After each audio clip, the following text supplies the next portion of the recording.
In this video, we're going to look at combinations. So an example that you could be asked to find using combinations is here. So 3 students are to be chosen from a class of 15 to attend a conference. How many different groups can be chosen? So what we are doing is choosing a subset of objects from a larger set, and we're not arranging them amongst themselves. So for example, Julie, Bob, and Sarah is the same group as Sarah, Julie, and Bob. The order doesn't matter. If the order doesn't matter, we're going to use combinations, where n is your number that's in the group, and then r is your subset that you're choosing. So for example here, 15 choose 3 is going to be 15 factorial over 15 minus 3 factorial times 3 factorial, which is 15 factorial over 12 factorial times 3 factorial, which is 455 possible groups that we can choose. If we'd simply use permutations, we would have found that it was 15 factorial over 12 factorial, which would give us 2,730 groups, which is 3 factorial times 2 high, because the order doesn't matter. So another example that we have here is ordering a pizza. You want to order a large 3-topping pizza. There are 8 toppings to choose from. How many different pizzas can you order? So your 8 is your n. That's how many possibilities you have to choose from. R is the subset that you are picking from that larger group.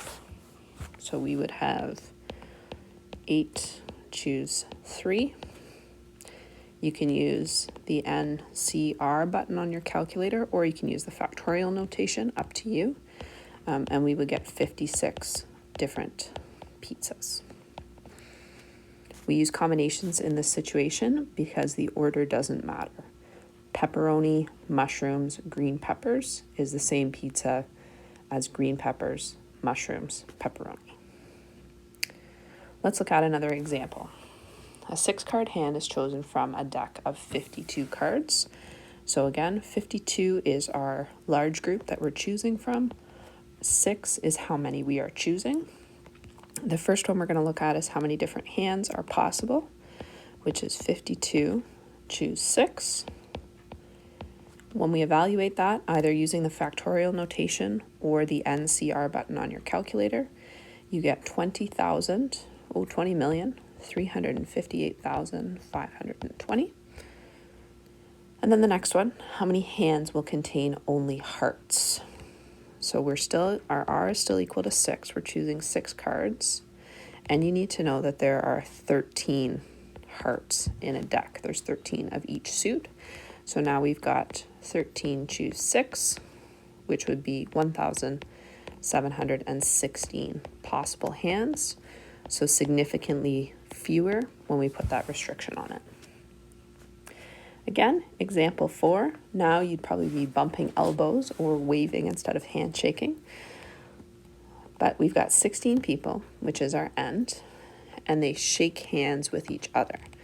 So one handshake is equal to 2 people.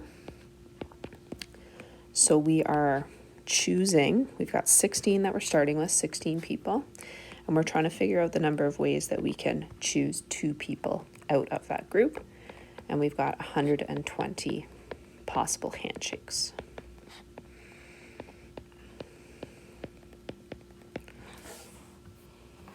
Okay.